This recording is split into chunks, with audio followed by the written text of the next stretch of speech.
दोस्तों, आज की ये वीडियो आप सभी स्टूडेंट्स के लिए बहुत ही ज्यादा इंपॉर्टेंट होने वाली है, क्योंकि इस वीडियो में मैं आपको स्टूडेंट्स के सबसे बड़े सवालों का जवाब देने वाला हूँ। और वो सवाल है कि आखिर पढ़ने का बेस्ट तरीका क्या होता है। आपने आज तक हजारों वीडियोस देखे होंगे जिसमें आपको बताया गया होगा कि समझ कर पढ़ो, पर शायद किसी ने ये नहीं बताया होगा कि आखिर समझकर पढ़ना कैसे है भाई। तो दोस्तों, आज की इस वीडियो में हम आपको यही बताएंगे कि आखिर किसी भी चीज को समझकर कैसे पढ़ा जाता है। ये टेक्निक दुनिया की one of the best study techniques में से एक है, जिसका यूज बड़े बड़े डॉक्टर्स और साइंटिस्ट्स तक पढ़ने के लिए करते हैं। इसलिए अगर आप अपनी पढ़ाई को लेकर सच में सीरियस हो तो इस वीडियो का हर एक सेकंड आपके लिए वैल्यूएबल होने वाला है। और इस वीडियो के एंड होने तक मैं गारंटी देता हूँ कि आप कुछ बहुत खास सीख कर जाओगे। तो दोस्तों, आज फिर जबरदस्त वैल्यू ऐड करेंगे आपकी लाइफ में। So let's begin. तो देखो, सबसे पहले हमें यह समझना होगा कि किसी चीज को याद करने और उसे समझने में जमीन आसमान का फर्क होता है, और यही फर्क ज्यादातर स्टूडेंट्स समझ नहीं पाते हैं। अब आप सोच रहे होंगे कि हम फिर वही घिसी पिटी बात करना शुरू कर रहे हैं जो सब लोग तो करते हैं।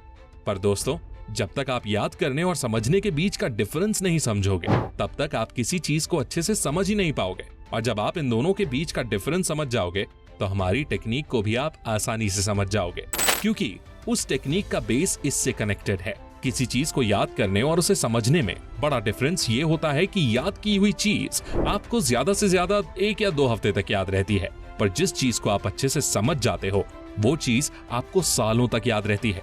अब मजे की बात पता है क्या है? अगर आप स्टूडेंट से जाकर ये पूछोगे ना कि बताओ तुम समझ कर पढ़ते हो या याद करके, तो ज्यादातर स्टूडेंट्स आपको यही बोलेंगे कि वो समझ कर पढ़ते हैं। और यही स्टूडेंट्स की सबसे बड़ी प्रॉब्लम होती है कि उन्हें खुद पता नहीं होता है कि जिस चीज को वो पढ़ रहे हैं वो उसे समझ कर पढ़ रहे हैं या फिर याद करके। और जरूर आप में से भी बहुत ऐसे लोग होंगे जिनके साथ ये प्रॉब्लम होती होगी।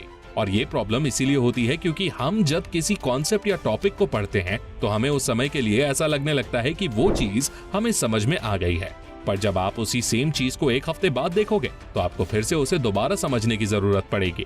और अगर आपके साथ भी ऐसा होता है तो मेरे भाई, आप सिर्फ चीजों को टेम्पररी याद कर रहे हो, ना कि उसे डीपली समझ रहे हो।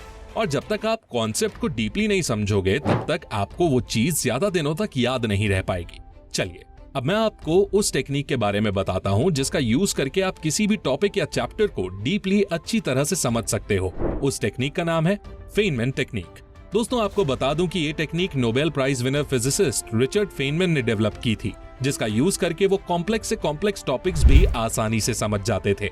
ये टेक्निक इतनी ज्यादा पावरफुल है कि इसका यूज करके फेनमैन क्वांटम फिजिक्स जैसा टफ और कॉम्प्लेक्स सब्जेक्ट जिसे बड़े बड़े लोग भी अच्छी तरह नहीं समझ पाते, उसे एक 5th क्लास के बच्चे को भी आसानी से समझा देते थे। फेनमैन टेक्निक में मेनली 4 स्टेप्स होते हैं, और ये चारों स्टेप समझने के बाद आप किसी भी टॉपिक को अच्छे से समझ सकते हो। इसीलिए ये चारों स्टेप्स अच्छे से समझना।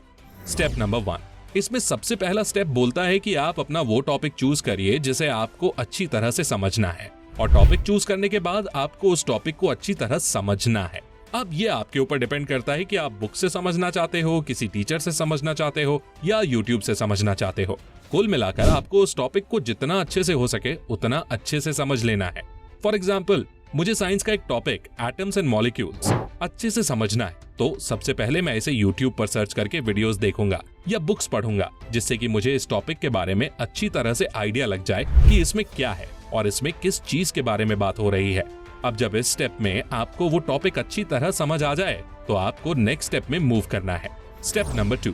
स्टेप नंबर 2 इस टेक्निक की जान है, और इसीलिए अब आपको इसे बहुत ध्यान से समझना होगा। इस स्टेप में आपको बेसिकली करना यह है कि आपने जिस टॉपिक को स्टेप 1 में समझा था, अब उसी टॉपिक को आपको एक नोटबुक में अच्छी तरह से एक्सप्लेन करना है। नोटबुक की जगह आप कुछ और भी यूज कर सकते हो, लाइक अ बोर्ड या कुछ ऐसा जिसमें आप उस टॉपिक को सिंपल एंड इजी वे में अच्छी तरह समझा सको। इसमें आपको उस टॉपिक को इतनी सिंपल एंड इजी लैंग्वेज में समझाना है कि वो किसी छोटे बच्चे को भी आसानी से समझ में आ जाए।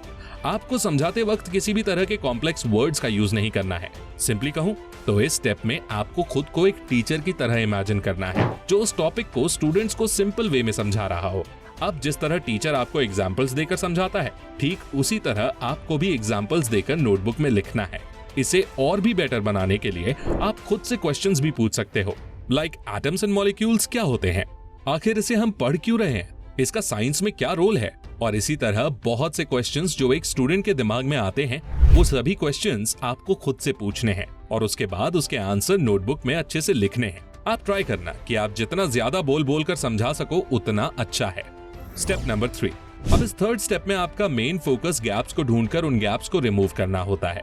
इसका मतलब ये है कि सेकंड स्टेप में जो चीज आपको अच्छे से समझाते नहीं बन रही थी या जिस चीज को समझाने के लिए आपको कॉम्प्लेक्स वर्ड्स का यूज करना पड़ रहा था, इसका मतलब वो चीज आपको अभी अच्छे से समझ नहीं आई है और इसलिए इस स्टेप में आप उस पर्टिकुलर टॉपिक को एक बार फिर से पढ़ोगे और ये आप तब तक करोगे जब तक आप उस टॉपिक को अच्छे से समझकर बिल्कुल सिंपल एंड इजी वर्ड्स में समझा नहीं देते। अब दोस्तों, हम बार बार सिंपल एंड इजी वे में समझाने के ऊपर इसलिए फोकस कर रहे हैं क्योंकि फेनमैन टेक्निक का कोर प्रिंसिपल ही ये है कि जब तक आप किसी टॉपिक को इजी एंड सिंपल वे में नहीं समझा देते तब तक आपको ये नहीं समझना चाहिए कि आपने उस टॉपिक को अच्छे से समझ लिया है। Step number 4।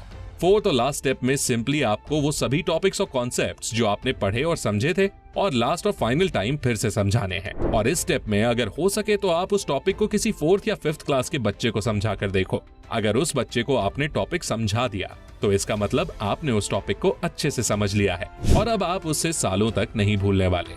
मुझे पता है आप में से ज्यादातर लोग अभी क्या सोच रहे होंगे। आप यही सोच रहे हो ना कि यार ये प्रोसेस तो काफी बड़ी और टाइम कंज्यूमिंग है, आखिर इसे हम सारे को पढ़ने के लिए कैसे यूज कर सकते हैं। तो दोस्तों, पहली बात तो ये है कि आपको स्टार्टिंग में इस प्रोसेस को करने में काफी ज्यादा प्रॉब्लम्स आएंगी और शायद एक टॉपिक को करने में ही आपको 2 से 3 दिन लग जाए, पर जैसे जैसे आप इस टेक्निक का यूज करोगे वैसे वैसे ये आपके लिए आसान होती जाएगी और इसमें कम समय भी लगने लगेगा। अब मैं यहाँ पर आप सभी को एक चीज क्लियर करना चाहूंगा कि आप नॉर्मली जिस तरह चीजों को याद करके पढ़ते हो उस तरह से भी आप एग्जाम्स में अच्छे मार्क्स ला सकते हो और इसमें कोई प्रॉब्लम भी नहीं है। पर अगर आपको समझने का सही तरीका नहीं पता तो ये आपके लिए लॉन्ग टर्म में बहुत बड़ी प्रॉब्लम खड़ी कर देगा, क्योंकि आपकी हायर स्टडीज में आपको ऐसे बहुत से टॉपिक्स और सब्जेक्ट्स मिलेंगे जिन्हें आप याद करके सरवाइव नहीं कर पाओगे और आपको उन्हें अच्छे से समझना ही होगा। और इसलिए जितना जल्दी आप चीजों को डीपली समझकर पढ़ना शुरू करोगे आपके लिए उतना ही अच्छा होगा। फॉर एग्जाम्पल, अगर आप 10th क्लास में सिर्फ चीजें याद करके अच्छे मार्क्स ला भी लेते हो तो आपको उसका पछतावा क्लास 11th और 12th में होगा, क्योंकि 10th क्लास एक तरह से 11th और 12th क्लास के लिए बेस का काम करती है।